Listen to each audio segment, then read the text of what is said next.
So my original intention for this video was to swap some engines into the modular VFR, but unfortunately I can't because the game crashes every time I open up the engine swapping system because I have too many engines.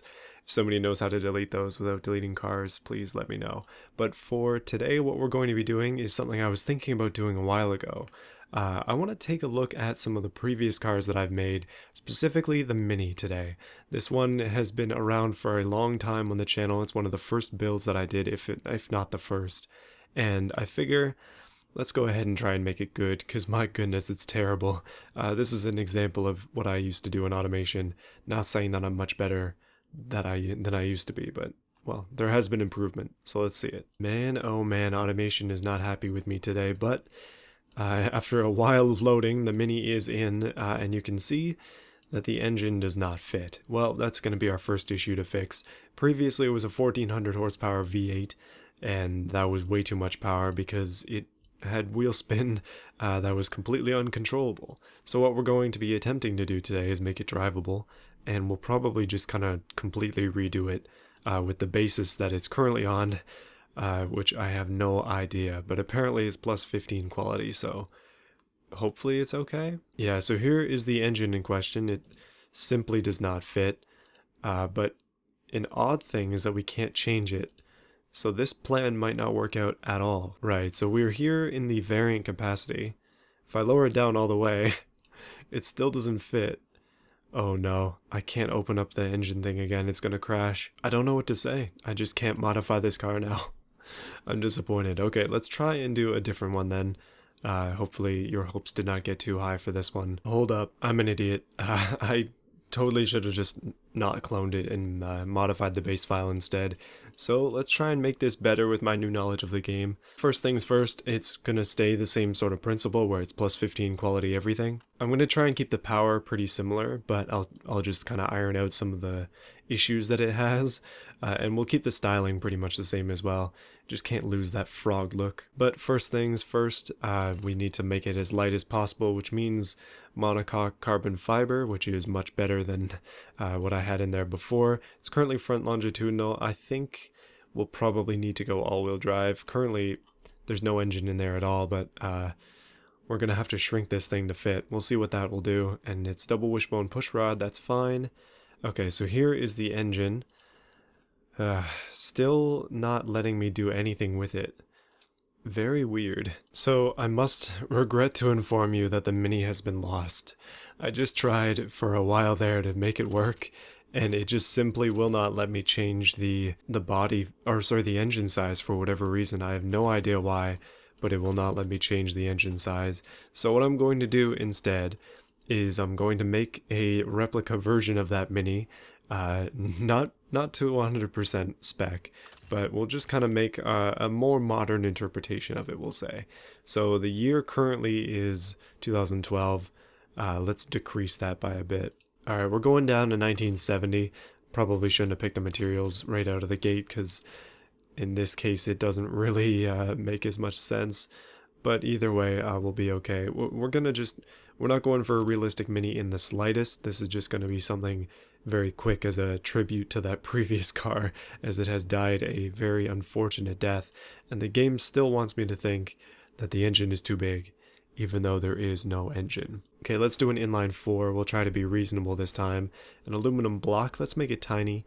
We'll go for let's make it a 900cc. Okay, there we go. An aluminum block 900cc with push rods and an aluminum head.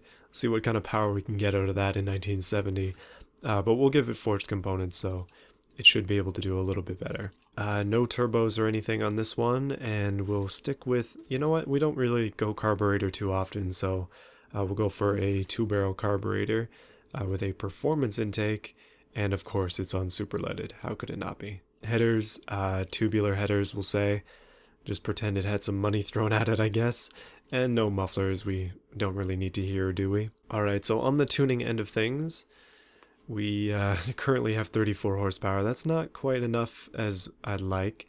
Efficiency is good at 13%, but it's about to go down. Actually, it's going up, never mind. 39 horsepower, too much RPM. So what we can do with our naturally aspirated engine, if we want to get more power quickly, is we can increase the cam profile. But you don't want to turn that up too much, because then it'll just be all the power up at the top end. You can see our torque is peaked at 3600, but our power is at 5700, so there is a pretty big gap there. I'm honestly good with 43 horsepower. I think that might be okay. Looking at the exhaust and such, we are fine. I mean, we can play with it a little bit. Yeah, we're just kind of, it's not really doing anything to mess with that. So 43 horsepower i3, that's pretty reasonable for a Mini. And just for fun, we're going to go with a mini van. It's just fun to say. And again, in tribute to that previous Mini, may it rest in peace. I'm just going to paint this one green. We'll go for the nice, maybe no flake green. Alright, painting it not too hard, just making it green, and the trim is black. Nice and simple. This thing has got barely any power, but we'll try and make it look similar to the previous Mini. We'll give it a slight update though in styling again. The past one was meant for power. This one, let's go for some elegance. First things first, let's put some wheels on it. Oh, the classic wheels. I do not get to pull these out too often, but that is perfect. Should we go for some sacrilege on the Mini? Go for the double headlights instead of the single? How many people are sickened by this? One thing to keep in mind is back when I made it originally, I did not have this many mods to be able to pull from, to be able to find the right lights. So in this case, it's a lot easier to just pull out some of these lights.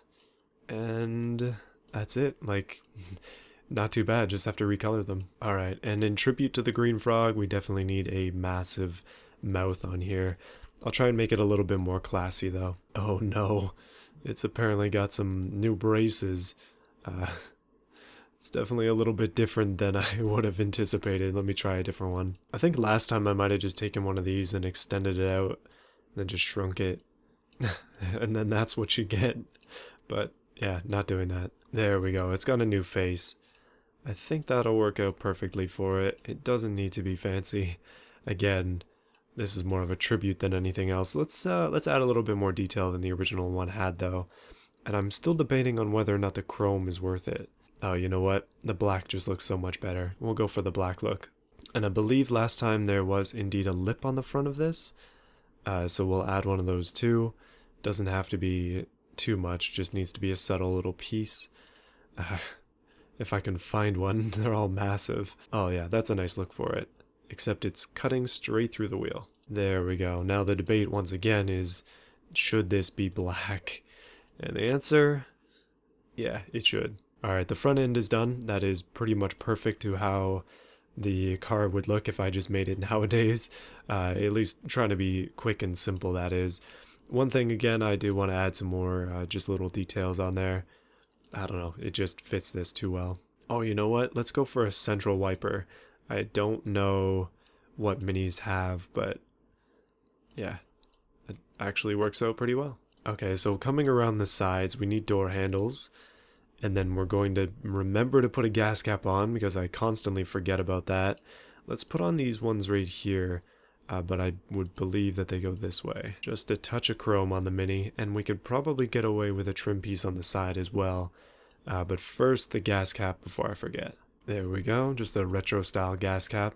Should work out nicely for this. And the back end, oh boy, okay. We've got some work to do there. What else do we need? Oh, a radio antenna. And I accidentally grabbed mud flaps. We're not going that route yet with this one. Oh yeah, you remember when I said I'd break out the eyelashes? Well, today isn't the day. But it's close. Alright, we need a plate on the back, first of all. Actually, you know what? First things first is door handles on the back. We can probably use the same ones that it had on there before, or that it has on the other pieces, just because these would be barn doors, so they open up on the sides. However, I think I'll make them non-lockable, even though it would be lockable. Actually, you know what? I had a good idea for this. Why don't we take this, and we'll flip it to this side and put it here. And then what we can do is get just a lock like one of these ones, and then put that on the other side. There we go. That's maybe a little bit more realistic to what it might have. Although honestly, I have no idea. And then for a plate, we'll put one of these ones on there. I don't know, finish plate. And that lines up just the way I like it. Just nice and flush on the back. So we also probably will need a back bumper of some kind, and we do need exhaust. Good thing I do have a lot of bumper mods nowadays. Just a few to look through. Just a few. Oh my goodness, they're so big though. This Mini is very small. These bumpers stick out too much. Alright, I like that look right there. Just a nice, sort of flush. Well, it sticks out a little bit, but it's just a nice black plastic trim piece on there, so that works out nicely. And again, we need exhaust. For this car, it's only got 43 horsepower, so it's not going to need much. Just one pipe down the bottom. And after all of that, the car is finally coming together. Just this one piece of trim that I was thinking about before. And I think that might be it for it. I don't know. Alright, I'm satisfied with that. I think it's got everything it needs. It's got door handles. It actually has a gas cap. Exhaust, not missing anything there. Okay, we should be good to move on to the drivetrain. Now, this car is going to be a manual. We're going to make it a 3-speed, I know. That's not many speeds, but we'll make do with it. 140 kilometers an hour. Let's get the graph going. We're going to leave it open. And, okay, we need some wheels. Just out of, I don't know, spite, I'm not going to go cross-ply because I don't like them. We'll go hard long life, though. We'll probably keep these small, and we'll keep the steel wheels on there. Brakes, let's go for just regular, super simple brakes. The car should be quite light, and there'll be no under tray or aerodynamics or anything like that. And we'll just keep it with a nice standard interior, basic AM. No power steering, no traction aids, and it should have, we'll say basic 60s safety. Okay, the drivability is a little bit on the wonk right now. We'll have to fix that. Okay, so we need to fix this graph here, and we have a couple other graphs that we need to fix as well. Let's go back to the speed. So you can see, yeah, our actual top speed was less than our estimated top speed, so I've just lowered this down. 113 kilometers an hour is our current max. That's not much. So we're currently suffering with wheel spin on a car that has 40 horsepower, which is surprising to say the least. So what we're going to have to do is widen the tires. Now, it probably isn't going to be realistic at all as we do this, but we'll go for, let's say 130s and no more wheel spin issue. Oh wow, okay, I didn't even look at the graph there, but we're suddenly aligning with all of the lines that we need to line up with here. And wheel spin overall is at 6.5, most of it in first gear, but it's really unlikely to happen anyway, so not a big deal. I like where this is going. And if we make those front wheels just a touch bigger and the back wheels the same thing, we are like perfect. So we'll keep it just the way it is. Okay, brakes. So the back brakes are actually a lot stronger than they need to be, and the fronts are a lot, well, not a lot, but they're just a little bit weaker than they need to be. Unfortunately, we cannot increase the size of them because the rims are so small.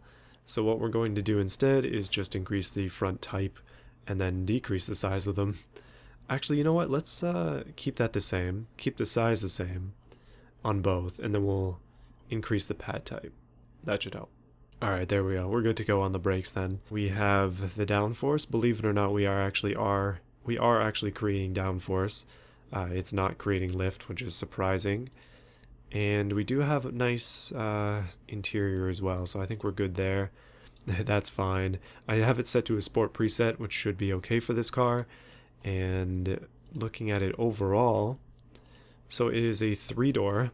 I guess it gets that correctly, although it technically has 4 doors. Front wheel drive, 3 gear, 479.6 kilos. That is very light. 42.9 horsepower. It's a 900cc inline 4. I'm interested to see what this new one will do in automation, Beam. I believe I do have the original there, and honestly this one might even be faster because that original has so much wheel spin it's not even drivable. But anyway, let's go check out the difference between the two. So once again, I regret to inform you that the Mini has died. It is no longer available in Beam. I might have it available somewhere. I believe it could be on my drive or something like that. But it was a one video car. It didn't last very long. Anyways, we do have one car though that is comparable to this one. It is the Bugo. So we're going to be racing these i4s against each other. Just look at the size difference between these two. The Bugo is so much bigger than this Mini. The Mini almost looks like a toy car next to it. So just as a further size comparison, you can see I've kind of bumped them forward, but lined up, the Bugo is actually longer and indeed taller than the Mini, and it does way more. So the Mini is just this small car, and then in comparison, it's shorter than one of the wheels on the Rhino Big. Okay, before we do any testing, let's take it out for a drive.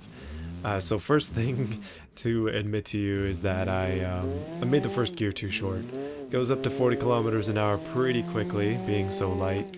But once you get into third gear, it takes quite a while to get up to top speed, which is indeed 114. Now I could have probably extended that and we might have actually been able to do a bit more than that, but you can see that in any reasonable amount of time, it's just not gonna get there, at least in its current state. But hopping the wall and going over here, you can see this car does drive reasonably well. Third gear is probably where you end up being most of the time, but if you're ever gonna go on the highway, you definitely want gear number 4. In terms of handling characteristics, it just kind of drives like a really small car. It's not really much trouble to move around, and thankfully its suspension isn't too wobbly or anything like that, but I'm kind of interested to see what it'll do on this banking corner, but it seems like we don't even have enough speed to make it around it. So this is the track I race all slow cars around. It's the industrial site, the short race circuit. We're going to be doing 2 laps and we'll be comparing our times against the VFR, and well, I already have a Bugo time on here, but we'll see if we can beat it. But I'm going to go ahead first with the Mini and we'll see how it does against these times. So I'm using the normal site that I use for slow cars in order to have a benchmark for this car so we know how fast it actually is. We're going to be going up against the times from some of my previous builds, specifically the VFR with a Bugo engine, the Bugo Sport 2, the Bugo 1000, which is a 1000 horsepower Bugo, and then the regular Bugo. So we'll see how it does in 2 laps versus those ones. Alright, here we go, revving it up. This might be a mistake. Drop it into first. And immediately we need to go back into first because it kind of died there. I don't know if we're going to be able to get to... Well, it'll probably just stay in 3 for the rest of the track at this point. Okay, maybe not. Still getting used to the gear shifting, still getting used to driving cars and also paying attention to that, so I might miss a few gears here and there. We'll try it at least twice though, and just try and have some fun with it. Around this first lap, this car is doing actually quite well. I believe it was 1 minute and 4 seconds for the modular VFR, so if we can beat that, we'll be doing well. Currently though, it doesn't look like we're going to be able to, just based on that one time there. 38 seconds for 1 lap is not good. And into first gear, immediately into second. The wheel spin carries us into what should have been second once again, but tap of the handbrake here and there, and hopefully we can get around with a reasonable time. That's only 3 seconds faster. Okay, so 34 plus 38 gives us a time of 112. So we're faster than the original Bugo. Not too surprising. We weigh less and we have 10 extra horsepower. And we are actually faster than the Bugo 1000. Believe it or not. Okay, let's try and put another time on the board with this one. Just give it one more shot, and then that'll be it for today. Alright, I'm going to do the same thing again, except I'm going to try to launch at a bit lower in the torque range. We actually are getting that wheel spin, believe it or not, that like 6% or whatever it was.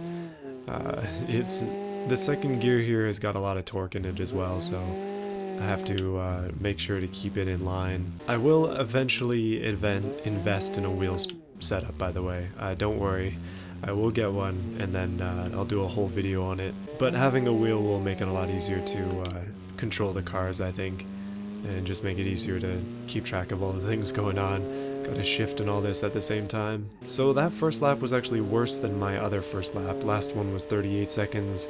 This one was a 39-second run. Again, we are struggling in terms of gearing. It stays in third. It doesn't want to go down to second, but first, like I said, is useless. Only for like parking, I guess. But second and third is what you really like rock back and forth from.